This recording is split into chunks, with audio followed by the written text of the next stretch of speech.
We're going to do something that actually should have been done yesterday as part of the first morning, kind of all the basics. I don't want to harp on this too much, except there's some parts of this that you're expected to know. Like there's this mantra that if it's not been written, it doesn't exist, you didn't do it kind of thing. Well, that's not true. Obviously, that's not true.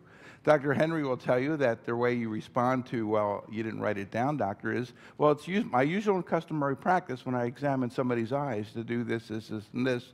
And that's basically what they say. And unless they think that you're lying, then you've created the supplement for this, this right there. Number two is reading the nurse's notes. I don't know how you read nurse's notes with these electronic medical records, because they're over here and you're over there. But the fact is that those notes have to jive.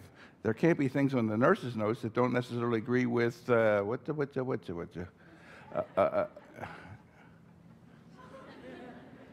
let there be light.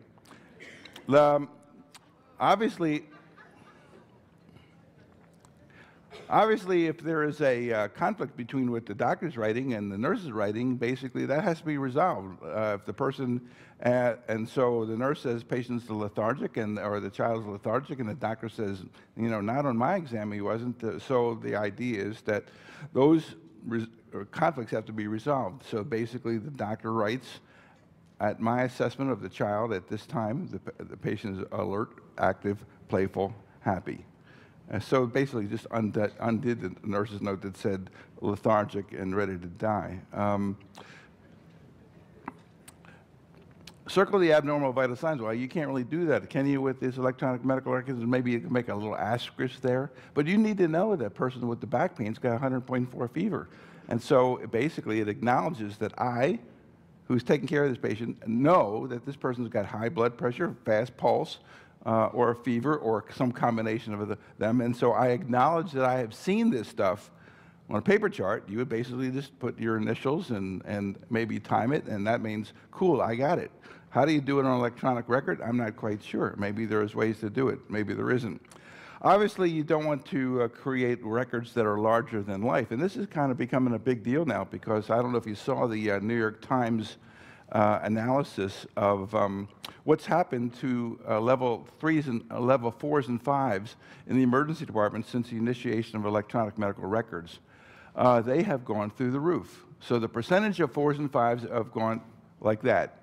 So now the government paid for that electronic medical record that you didn't need in the first place, and now they're paying for it again because there's a lot more 4s and 5s.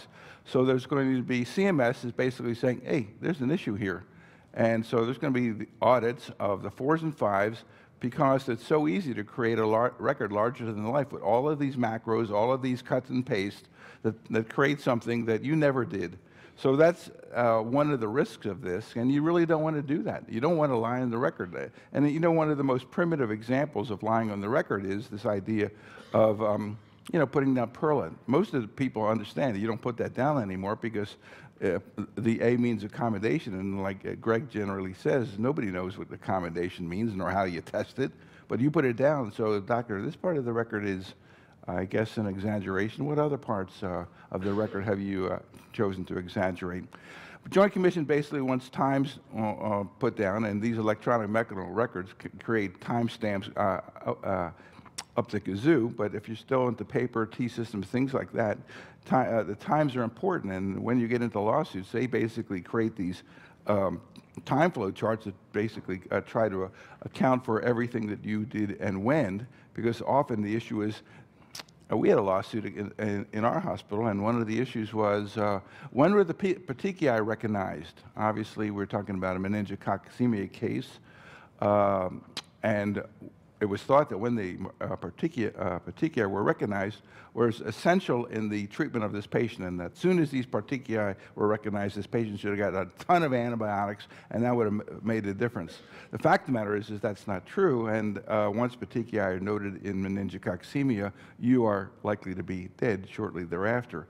But for a lay jury, it makes sense. You know, they were recognized here, the doctor didn't respond to there. There's a big gap here. It makes sense that the sooner you treat them, the better, even though that's not true in this case.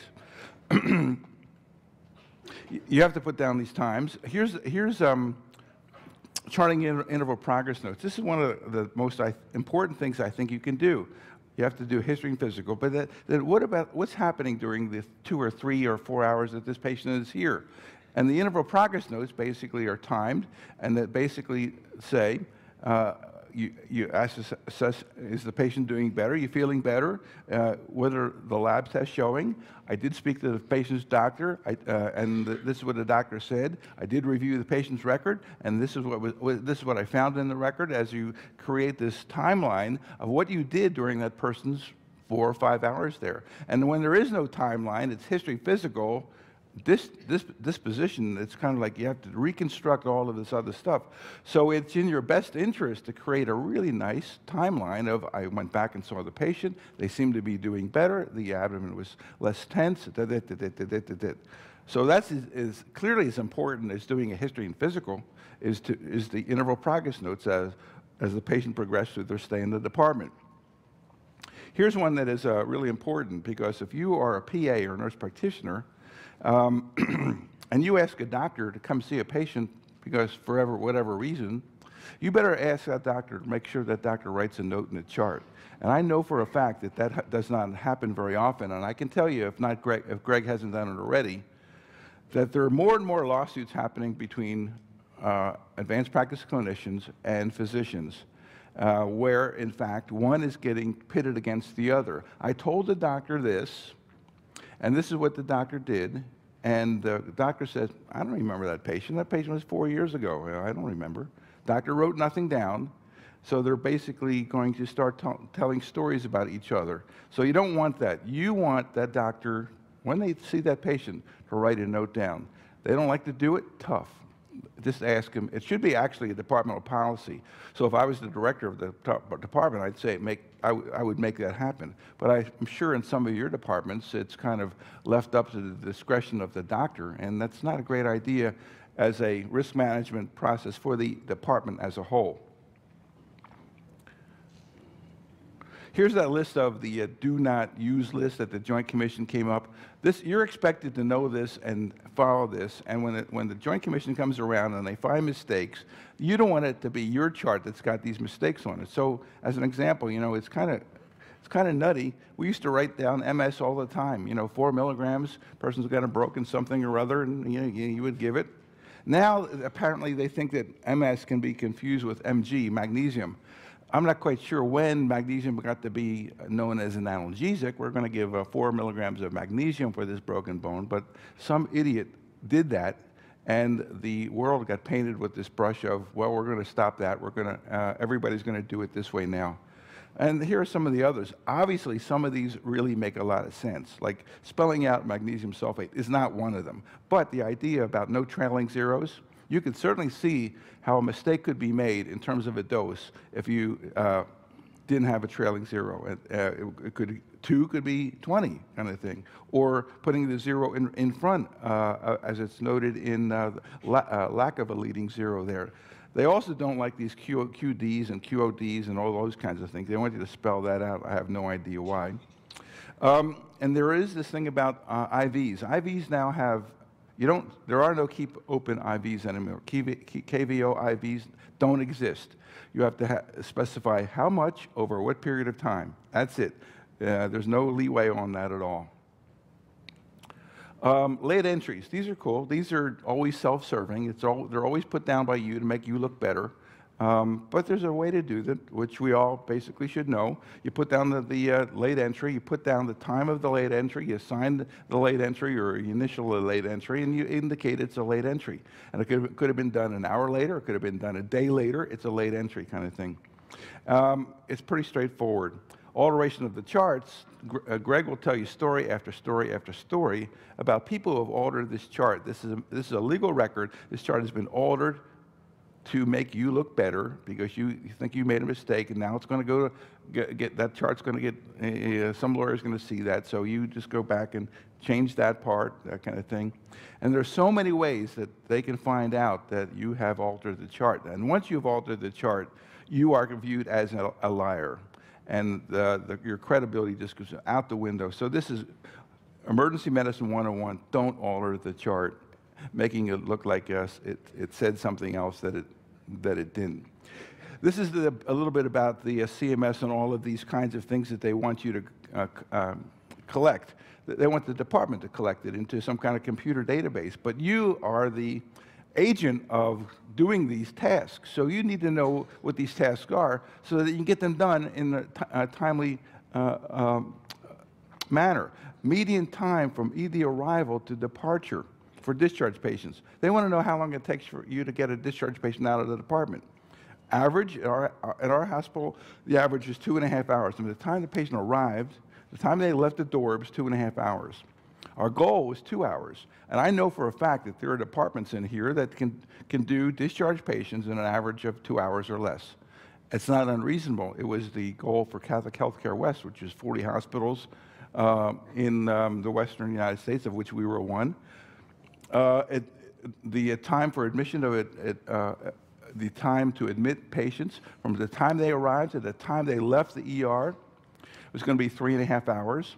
Some of you would think 3.5 hours is impossible.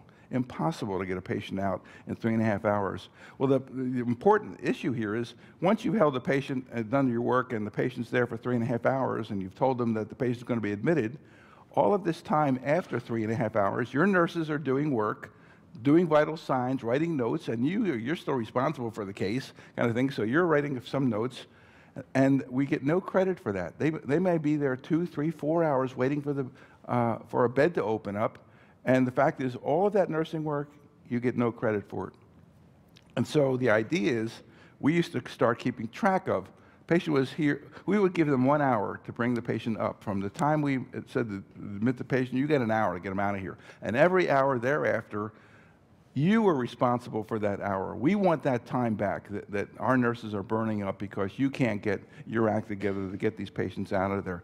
There's a paper coming up written by Grant Innes, who's one of the smartest doctors in Canada, and he's in charge of a whole province up there of hospitals. And he's written a fabulous paper that just got reviewed and was going to be in the Canadian Association of Emergency Physicians Journal, the Cape Journal. And it takes the position that our job is to assess them and admit them. And their job is to create an environment where they can accept our admissions. And the idea that we are going to hold admissions down here means that they are not doing their job. This is not our job. Other things, door diagnostic evaluation by a qualified provider. This is not a triage nurse. This is a qualified provider is you. So the more steps that you have in the way of the getting to you, the likelihood of you coming up with good times there is poor. There's a whole list of them. I don't think we need to go through each one of them, but you need to know them all because they want the EKG done in 10 minutes. They want to see how you're doing in accomplishing that goal in 10 minutes. They want no MRI. They want no MRIs for low back pain unless there has been some conservative treatment first. Now, that doesn't mean never, ever, never, but they want to look at the ratio of MRIs that you're doing on new onset back pains. Yeah, if the guy's got a spinal issue, yeah, MRI is the appropriate test to order. You know, aspirin and those kinds of things. You are the ones who are basically going to order that, and or to the extent there are standing orders. But the fact of the matter is that you need to know these so that you can meet these times. They want no abdominal CTs that have with both contrast and no contrast. This is amazing. They did a study of chest CTs. Medicare did a study of chest CTs. And they found that some hospitals routinely did a chest CT with and without contrast. And in one hospital in Oklahoma, 80% of the chest CTs were with and without contrast. And they then asked a expert radiologist about how often would you think a person would need a chest X-ray, a chest CT with and without contrast. This person said 1%. They were double billing Medicare 80% of the time, chest with and without contrast. So basically, they've come up with this stuff and they said, you know, no, don't bother. Brain and sinus CTs, that's a no-no. You can do it occasionally, but if you do it routinely, you're going to get nailed. So there's all of these kinds of things that they're looking at. Look at pain management long bone fracture. That's you. Long bone fracture, you got to start writing that thing chart. The clock is running. and your name's behind it. So you need to know these kinds of things. These are quality measures that CMS is looking for, CMS is going to put up for public to see. So basically, you have a big stake in this because you are the implementer of the vast majority of this stuff. CMS charting rules. You know this stuff. You're paid to know this stuff. If you don't know this stuff, you can read it, but you're responsible to know this stuff cold. I don't think that we need to go into a lot of detail kind of here, but you know, basically, it's best to overchart rather than underchart. There are various rules. The easiest rules to follow are the 1995 CMS rules, which have been around for an eternity. And basically, it's about 4s and 5s. 1, 2s, and 3s are easy. They're not very common. You can chart pretty much whatever you like. 4s and 5s are where it gets interesting, and that's where everything is starting to go up. These are the patients who are getting blood tests, chest X-rays, IV fluids, parenteral drugs. Those are the 4s and 5s. There's this issue about scribes. How many of you are allowed to or use a scribe? How many of you? Let's see. Not very many hands, but there are good hands, and I think that this is the way this needs to go. They need to facilitate our work. Right now, they have encumbered our work. They have made us chart entry people in the electronic medical record for reasons which are unclear. Are you going to see patients faster with the EMR? Are you going to see them better? And the answer is you're not going to see them faster, and you cannot prove that you'll see them better. So what other reason would they have you be doing it? I don't know. But anyway, scribes are basically kind of a workaround to help you go faster. And the fact of the matter is that they're great, but they are not the end-all and be-all because scribes can't ask all the questions you want. Scribes can ask independently about the review of systems. Tell me about your review of systems. Do you have any of this, that? They can do that. They can also do the family, social, and past medical history. They can ask that independently. Because if you go to a doctor's office, they're going to give you a clipboard that has all that same stuff on it. So they're allowed. They're not allowed to do history of present illness. They're not allowed to do chief complaint. Obviously, what they write down about the physical is going to be what you verbally tell the patient. And it's really cool when you're using a scribe because you basically are talking to the patient, but really the scribe is getting it. So it's kind of like it serves a double function because the patient says, wow, what a good, your lungs are clear. I don't hear any murmurs in your heart. Your belly's soft. The bowel sounds are normal. I don't feel any surgical signs, etc. You think that you're telling it to the patient. You're totally telling it to the scribe. One of the things about the history is often very convoluted, and you don't want to write that convoluted history down. So one of the ways to deal with that is, okay, let me get this straight. You've had abdominal pain for 2 days. You vomited 15 times. You've had some diarrhea. You've taken this medicine and that medicine. Is that more or less what we're talking about? So basically, you restate that history in a nice, concise beginning and end way, and that is the history that they put down, not that dribble that comes out of the patient, for crying out loud. Nobody would put that down. You know, it's really interesting. CMS has come up with its version of what it thinks to be body systems. Since when is ears, nose, and mouth and throat a body system? That's not a system, you know? But they made that. They like that one.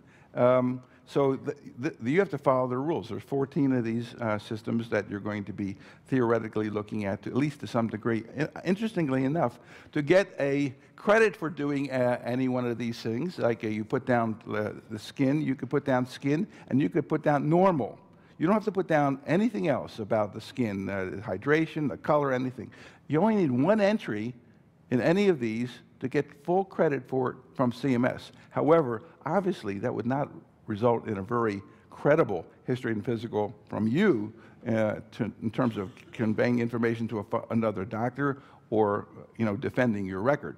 But so this system is basically an attempt to limit their ability to pay for 4s and 5s, which they just destroyed by coming up with the electronic medical record. We don't necessarily go 4, 2 to 9, 5, 10 or more. And then there's the great lie. All other systems are reviewed and negative. For them to allow you to do that thing, You didn't review all the other systems. You didn't do that. Check that box.